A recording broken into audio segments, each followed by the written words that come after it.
ಓಂ ಶ್ರೀ ಗುರುದೇವೋಭ್ಯೋ ನಮಃ. ಓಂ ನಮೋ ನಾರಾಯಣಾಯ. ಓಂ ನಮೋ ಭಗವತೆ ವಾಸುದೇವಾಯ. ನಮಸ್ಕಾರ. ಕಾಮಾಕ್ಷಿ ಅಸ್ಟ್ರಾಲಜಿಗೆ ನಿಮಗೆಲ್ಲ ತುಂಬ ಹೃದಯದ ಸುಸ್ವಾಗತ. ಈವರೆಗೆ ಸಬ್ಸ್ಕ್ರೈಬ್ ಆದಂಥ ನಿಮಗೆಲ್ಲ ನನ್ನ ಹೃತ್ಪೂರ್ವಕ ಧನ್ಯವಾದಗಳು. ಇನ್ನೂ ಸಬ್ಸ್ಕ್ರೈಬ್ ಆಗಿಲ್ಲ ಅಂತಂದರೆ ದಯಮಾಡಿ ಸಬ್ಸ್ಕ್ರೈಬ್ ಮಾಡ್ಕೊಳ್ಳಿ ಅಂಥೇಳಿ ಕೇಳ್ಕೊಳ್ತಾ ಇದ್ದೀನಿ. ಈವರೆಗೆ ಸಾಕಷ್ಟು ವಿಡಿಯೋಗಳನ್ನು ನಿಮಗಾಗಿ ಪ್ರಸಾರ ಮಾಡಿದ್ದೇನೆ. ಅವುಗಳು ನಿಮಗೆ ಸಾಕಷ್ಟು ಉಪಯುಕ್ತವಾಗಿವೆ ಅಂಥೇಳಿ ನಾನು ಭಾವಿಸ್ತೇನೆ. ನಾನು ಕೆಲವು ವಿಚಾರಗಳನ್ನು ತಿಳಿಸುವ ಜೊತೆಗೆ ಜ್ಯೋತಿಷ್ಯವನ್ನು ಕಲಿಯುವ ವಿಧಾನವೂ ಕೂಡ ನಾನು ನಿಮಗೆ ತಿಳಿಸ್ತಾ ಇದ್ದೇನೆ. ಅದರಲ್ಲಿ ಈ ದಿನ ಒಂದು ಅತಿ ಮುಖ್ಯವಾದಂಥ ವಿಚಾರವನ್ನು ನಾನು ನಿಮಗೆ ತಿಳಿಸ್ತೀನಿ.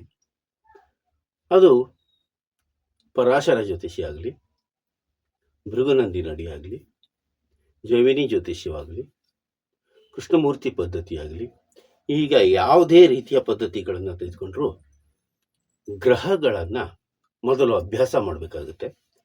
ಈ ಗ್ರಹಗಳು ತಾವು ಕುಳಿತಿರುವಂತಹ ಸ್ಥಾನಗಳಲ್ಲಿ ಸಾಕಷ್ಟು ವಿಧವಾದಂತಹ ಬದಲಾವಣೆಗಳನ್ನು, ರೂಪುರೇಷೆಗಳನ್ನು ಮತ್ತು ಫಲಿತಾಂಶಗಳನ್ನು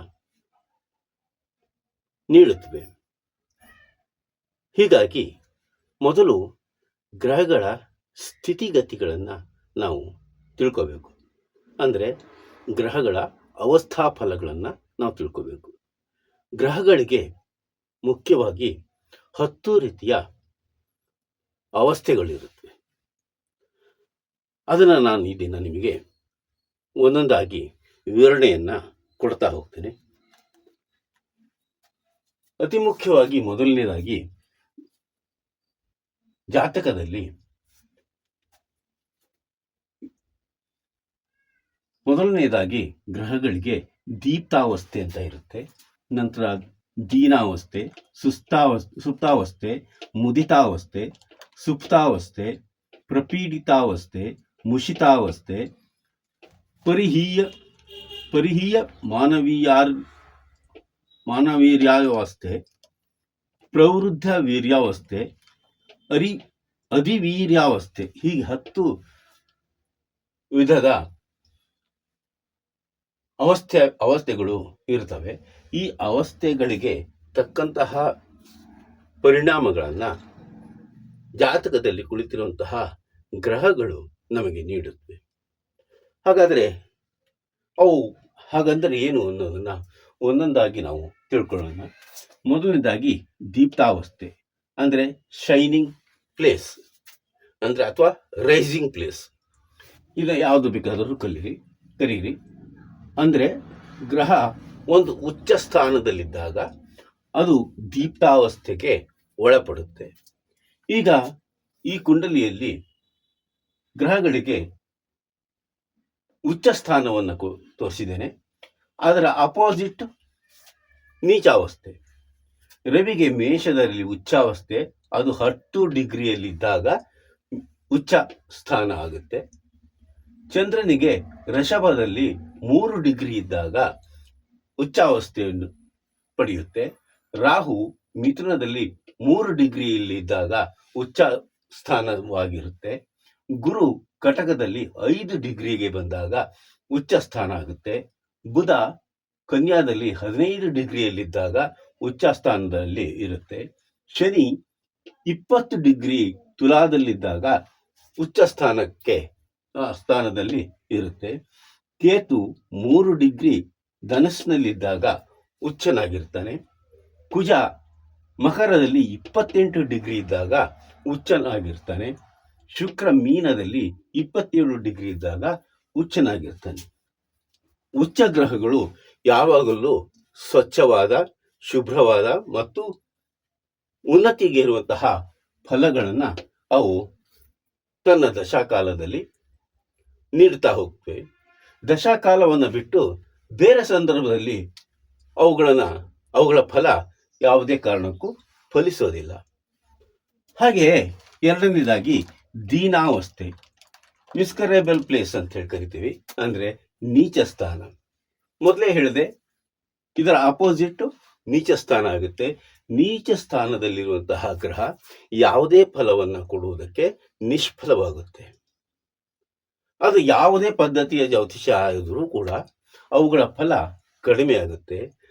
ಅದರಲ್ಲಿ ಕೇವಲ ಕೃಷ್ಣಮೂರ್ತಿ ಪದ್ಧತಿಯಲ್ಲಿ ಮಾತ್ರ ಆ ನೀಚದಲ್ಲಿದ್ದಾಗಲೂ ಕೂಡ ಆ ಗ್ರಹಗಳು ಕುಳಿತ ಸ್ಥಾನ ಯಾವುದು ಅಂತ ಹೇಳಿ ಲಗ್ನದಿಂದ ಯಾವ ಭಾವ ಬರುತ್ತೆ ಅನ್ನುವುದರ ಮೇಲೆ ಅದು ನಿರ್ಧಾರ ಆಗುತ್ತೆ.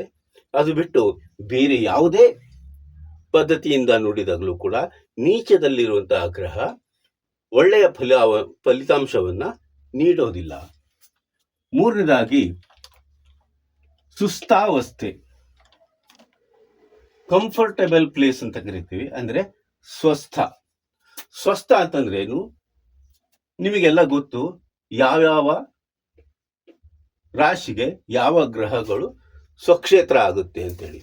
ಸ್ವಕ್ಷೇತ್ರ ಕುಜನಿಗೆ ಮೇಷ ಮತ್ತು ವೃಶ್ಚಿಕ, ಚಂದ್ರನಿಗೆ ವೃಷಭ, ಬುಧನಿಗೆ ಮಿಥುನ ಮತ್ತು ಕನ್ಯಾ, ರವಿಗೆ ಸಿಂಹ, ಚಂದ್ರನಿಗೆ ಕಟಕ, ಶನಿಗೆ ಮಕರ ಮತ್ತು ತುಲಾ, ಕುಜನಿಗೆ ಹೇಳಿದ್ದೀನಿ, ಹಾಗೆ ಶುಕ್ರನಿಗೆ ವೃಷಭ ಮತ್ತು ತುಲಾ. ಈ ರೀತಿಯಲ್ಲಿ ಗ್ರಹಗಳಿಗೆ ಅವರದ್ದೇ ಆದಂತಹ ಸ್ಥಾನಗಳು ಲಭ್ಯ ಆಗಿರುತ್ತೆ. ಅದನ್ನ ಸ್ವಸ್ಥ ಸ್ಥಾನಗಳು ಅಂತ ಹೇಳಿ ನಾವು ಕರಿತೀವಿ. ಸ್ವಸ್ಥ ಸ್ಥಾನದಲ್ಲಿರುವಂತಹ ಗ್ರಹಗಳು ಒಳ್ಳೆಯ ಫಲವನ್ನ ನೀಡುವುದಕ್ಕೆ ಅವರು ಕಾರಣರಾಗಿರ್ತಾರೆ.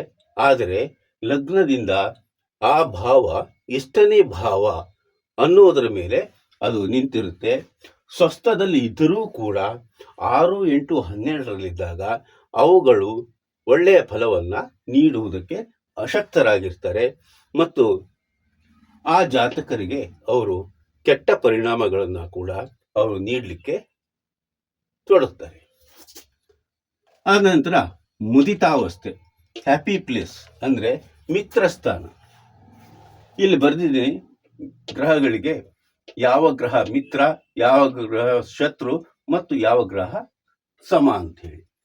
ಮಿತ್ರ ಸ್ಥಾನದಲ್ಲಿ ಆ ಗ್ರಹಗಳು ಕುಳಿತಾಗ ಅವುಗಳು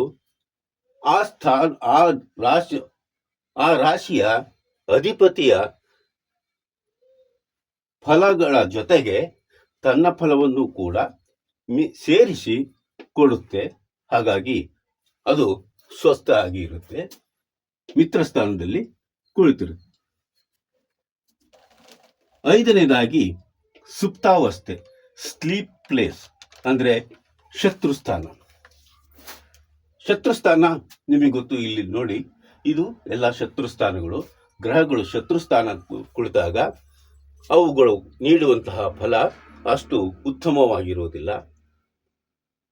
ಆ ಫಲಗಳನ್ನು ಅವು ಕಡಿಮೆ ಪ್ರಮಾಣದಲ್ಲಿ ನೀಡುತ್ತವೆ. ಆದ್ದರಿಂದ ಶತ್ರು ಕ್ಷೇತ್ರ ಗ್ರಹಗಳಿಗೆ ಅಷ್ಟು ಒಳ್ಳೆಯ ಸ್ಥಾನ ಅಲ್ಲ. ಅದನ್ನ ನೀವು ತಿಳ್ಕೋಬೇಕಾಗುತ್ತೆ. 6ನೇದಾಗಿ ಪ್ರಪೀಡಿತಾವಸ್ಥೆ ಅಂದ್ರೆ ಟ್ರಬಲ್ ಪ್ಲೇಸ್. ಟ್ರಬಲ್ ಪ್ಲೇಸ್ ಯಾವುದು ಅಂತಂದ್ರೆ ಒಂದು ಗ್ರಹದ ಜೊತೆಗೆ ಮತ್ತೊಂದು ಗ್ರಹ ಅದೇ ಡಿಗ್ರಿಯಲ್ಲಿ ಬಂದು ಸೇರಿದಾಗ ಅದನ್ನ ಯುದ್ಧದ ಸಮಯ ಅಂತ ಕರಿತೀವಿ. ಯಾವ ಗ್ರಹ ಆ ರಾಶಿಯನ್ನು ಬಿಟ್ಟು ಬೇರೆ ರಾಶಿಗೆ ಪ್ರಯಾಣ ಮಾಡುತ್ತೋ ಆ ಗ್ರಹ ಯುದ್ಧದಲ್ಲಿ ಗೆದ್ದಿದೆ ಅಂತ ಹೇಳಿ ಅರ್ಥ. ಇಲ್ಲದೆ ಹೋದರೆ ಅಲ್ಲಿಯೇ ಅದೇ ಡಿಗ್ರಿಯಲ್ಲಿದ್ದಾಗ ಆ ಗ್ರಹಗಳಿಗೆ ಯುದ್ಧ ನಡೆಯುತ್ತಾ ಇರುತ್ತೆ. ಆಗ ಆ ಗ್ರಹಗಳಿಂದ ಒಳ್ಳೆಯ ಫಲಗಳು ಜಾತಕರಿಗೆ ಸಿಗುವುದು ಕಷ್ಟ ಅಂತ ಹೇಳಿ ನೀವು ಅರ್ಥ ಮಾಡ್ಕೋಬೇಕು. ಮುಷಿತಾವಸ್ಥೆ, ವಾರ್ ಪ್ಲೇಸ್ ಅಂದ್ರೆ ಅಸ್ತ. ರವಿಯ ಜೊತೆಗೆ ಬುಧನನ್ನ ಬಿಟ್ಟು ಬುಧ ತೀರಾ ಹತ್ತಿರಕ್ಕೆ ಬಂದಾಗ ಮಾತ್ರ ಅಸ್ತನಾಗ್ತಾನೆ. ಬಾಕಿ ಎಲ್ಲಾ ಗ್ರಹಗಳು ರವಿಯ ಜೊತೆಯಲ್ಲಿದ್ದಾಗ ಅವರು ಅಸ್ತ ಆಗ್ತಾರೆ. ಅಸ್ತರಾದಾಗ ಆ ಗ್ರಹಗಳ ಶಕ್ತಿ ಕುಂದಿ ಹೋಗುತ್ತೆ. ಆಗ್ಲೂ ಕೂಡ ಯಾವುದೇ ರೀತಿಯ ಶುಭ ಫಲಗಳನ್ನು ನಾವು ಕೊಡ್ಲಿಕ್ಕೆ ಶಕ್ತರಾಗಿರುವುದಿಲ್ಲ. ಆದರೆ ಬುಧನಿಗೆ ಅದು ಒಂದು ಎಕ್ಸಂಪ್ಷನ್ ಆಗಿರುತ್ತೆ. ಬುಧ ರವಿಯ ಜೊತೆಗೆ ಸೇರಿದಾಗ ಅದೊಂದು ಯೋಗವಾಗಿ ಪರಿಣಮಿಸುತ್ತೆ. ಹಾಗಾಗಿ ಬುಧನನ್ನ ಮಾತ್ರ ಸ್ವಲ್ಪ ಅಸ್ತಂಗತ ಕಡಿಮೆ ಅಂತ ಹೇಳಿ ನಾವು ಹೇಳಬಹುದು. 8ನೇದಾಗಿ ಪರಿಹೀಯ ಮಾನವೀರ್ಯಾವಸ್ಥೆ ಅಂದ್ರೆ ಪವರ್ ಡಿಕ್ರೀಸಿಂಗ್ ಪ್ಲೇಸ್, ನೀಚಾಗಮನ ಅಂತ ಕರಿತೀವಿ. ಅಂದ್ರೆ ಗ್ರಹಗಳಿಗೆ ಉಚ್ಚ ಸ್ಥಾನ ಇದಂತೂ ತೋರಿಸಿದ್ದೀನಿ. ರವಿ ತುಲಾದಿಂದ ವೃಶ್ಚಿಕದಿಂದ ಮೀನರಾಶಿ ಬರುವ ತನಕ ಅವನು ನೀಚಾಗಮನ. ರವಿಯು ಋಷಭದಿಂದ ಕನ್ಯಾ ರಾಶಿಗೆ ಬರುವವರೆಗೂ ಅವನು ನೀಚಾಗಮನ ಆಗಿರ್ತಾನೆ. ನೀಚಾಗಮನವಾದಾಗ ಆತನು ಕೊಡುವಂತಹ ಶುಭ ಫಲಗಳು ಕಡಿಮೆಯಾಗುತ್ತೆ. ಹಾಗೇನೆ ರಾಹುಗೆ ಇದು ಉಚ್ಚ ಸ್ಥಾನ, ಇದು ನೀಚ ಸ್ಥಾನ. ರಾಹು ಹೀಗೆ ತಿರುಗೋದ್ರಿಂದ ರಾಹು ವೃಷಭದಿಂದ ಧನಸ್ಸು ತನಕ ನೀಚನಾಗ್ತಾನೆ, ಅಂದ್ರೆ ನೀಚ ಸ್ಥಾನದ ಕಡೆಗೆ ಚಲಿಸ್ತಾ ಇರ್ತಾನೆ. ಹಾಗಾಗಿ ರಾಹುವು ಕೂಡ ನೀಚ ಸ್ಥಾನದಲ್ಲಿ ಕಡಿಮೆ ಪ್ರಭಾವವನ್ನ ಜಾತಕರಿಗೆ ಬೀರ್ತಾನೆ. ಉಳಿದ ಗ್ರಹಗಳನ್ನು ಕೂಡ ಇದೇ ರೀತಿಯಲ್ಲಿ ನೀವು ಚಿಂತನೆ ಮಾಡಬೇಕು. ಇನ್ನು 9ನೇದಾಗಿ ಪ್ರವೃದ್ಧ ವೀರ್ಯಾವಸ್ಥೆ ಅಂತ ಕರಿತೀವಿ. ಅದು ಪವರ್ ಇನ್ಕ್ರೀಸಿಂಗ್ ಪ್ಲೇಸ್, ಉಚ್ಚ ಸ್ಥಾನದ ಕಡೆಗೆ ಗ್ರಹ ಚಲಿಸ್ತಾ ಇದ್ರೆ, ಅಂದ್ರೆ ರವಿಗೆ ಇದು ಉಚ್ಚ. ರವಿಯು ತುಲಾವನ್ನ ದಾಟಿ ವೃಶ್ಚಿಕದಿಂದ ಮೇಷಕ್ಕೆ ಬರುವವರೆಗೂ ಅವನು ಉಚ್ಚಾಗಮನ ಸ್ಥಿತಿಯಲ್ಲಿರ್ತಾನೆ, ಅಂದ್ರೆ ಉಚ್ಚ ಸ್ಥಾನದ ಕಡೆಗೆ ಹೋಗ್ತಾನೆ. ತುಲಾ ದಾಟಿದ ಕೂಡಲೇ ಆತನ ಶುಭ ಫಲಗಳ ವೃದ್ಧಿ ವೃಶ್ಚಿಕದಿಂದ ಪ್ರಾರಂಭ ಆಗುತ್ತೆ. ಮೇಷಕ್ಕೆ ಬಂದಾಗ ಅತ್ಯಂತ ಉಚ್ಚನಾದಂತಹ ಫಲ ಸಿಗುತ್ತೆ. ಅಲ್ಲಿವರೆಗೂ ಆತ ಶುಭನಾಗಿ ಕೆಲಸ ಮಾಡ್ತಾನೆ. ಆದರೆ ಲಗ್ನವನ್ನ ನೀವು ಅದನ್ನ ಪರಿಗಣಿಸಬೇಕಾಗುತ್ತೆ. ಇನ್ನು ಕೊನೆಯದಾಗಿ ಅಧಿವೀರ್ಯಾವಸ್ಥೆ, ಎಕ್ಸ್ಟ್ರೀಮ್ ಪವರ್ ಪ್ಲೇಸ್ ಅಂತ ಕರಿತೀವಿ. ಎಕ್ಸ್ಟ್ರೀಮ್ ಪವರ್ ಪ್ಲೇಸ್, ಅಧಿವೀರ್ಯಾವಸ್ಥೆ ಅಂತಂದ್ರೆ ಈ ಗ್ರಹಗಳು ಕೆಲವು ವರ್ಗಗಳಲ್ಲಿ ಕೂತಿರ್ತವೆ. ಶುಭ ವರ್ಗಗಳು ಮಿತ್ರ ಸ್ಥಾನದಲ್ಲಿ ಕೂತು ವರ್ಗೋತ್ತಮನಾಗಿರ್ತಾನೆ ಅಥವಾ ಪುಷ್ಕರಾಂಶದಲ್ಲಿರ್ತಾರೆ. ಹೀಗೆ ನಾನಾ ರೀತಿಯ ವರ್ಗಗಳಲ್ಲಿ ಅವು ಕೂತ್ಕೊಂಡಾಗ ಅಥವಾ ಷಡ್ಬಲದಲ್ಲಿ ಆತ ತುಂಬಾ ಹೆಚ್ಚಿನ ಅಂಕಗಳನ್ನ ಅವರು ಸಾಧಿಸಿರ್ತಾರೆ. ಆಗ ಅದು ಶುಭ ವರ್ಗವಾಗುತ್ತೆ. ಶುಭ ವರ್ಗದಲ್ಲಿರುವಂತಹ ಗ್ರಹಗಳು ಅತ್ಯಂತ ಹೆಚ್ಚಿನ ಪ್ರಭಾವವನ್ನು ಅಂದ್ರೆ ಈ ಶೈನಿಂಗ್ ಉಚ್ಚ ಫಲಕ್ಕಿಂತಲೂ ಅಧಿವೀರ್ಯಾವಸ್ಥೆ, ದೀಪ್ತಾವಸ್ಥೆಗಿಂತಲೂ ಅಧಿವೀರ್ಯಾವಸ್ಥೆಯಲ್ಲಿರುವಂತಹ ಗ್ರಹಗಳು ಅತ್ಯಂತ ಉನ್ನತ ಮತ್ತು ಶ್ರೇಷ್ಠ ಫಲಗಳನ್ನ ಅವು ನೀಡುತ್ತವೆ. ಅದು 6, 8, 12 ಆಗಿದ್ದರೂ ಕೂಡ ಎಕ್ಸ್ಟ್ರೀಮ್ ಪವರ್ ಪ್ಲೇಸ್ ನಲ್ಲಿ ಇರುವಂತಹ ಗ್ರಹಗಳು ಅತ್ಯಂತ ಶುಭ ಫಲಗಳನ್ನ ಅವು ಜಾತಕರಿಗೆ ನೀಡುತ್ತವೆ. ಈ ರೀತಿಯಲ್ಲಿ ಗ್ರಹಗಳಿಗೆ 10 ಅವಸ್ಥೆಗಳಿವೆ. ಇದನ್ನ ನೀವು ಮೊದಲು ತಿಳಿದುಕೊಂಡ್ರೆ ಜಾತಕವನ್ನ ಮುಂದೆ ನೋಡಿ ಯಾವ ರೀತಿಯ ಫಲಗಳನ್ನ ಆ ಗ್ರಹ ಅವರ ದಶಾಭುಕ್ತಿಯಲ್ಲಿ ನೀಡುತ್ತೆ ಎಂದು ನೀವು ಗುಣಿಸಿ ನೋಡ್ಕೋಬಹುದು ಮತ್ತು ತಿಳ್ಕೋಬಹುದು. ಈ ವಿಡಿಯೋ ನಿಮಗೆ ಇಷ್ಟ ಆಯಿತು ಅಂತಂದರೆ ಲೈಕ್ ಮಾಡಿ, ಶೇರ್ ಮಾಡಿ, ಸಬ್ಸ್ಕ್ರೈಬ್ ಮಾಡಿ. ಮುಂದಿನ ವಿಡಿಯೋದಲ್ಲಿ ಇನ್ನೊಮ್ಮೆ ಸಿಗೋಣ. ಅಲ್ಲಿವರೆಗೂ ನಮಸ್ಕಾರ.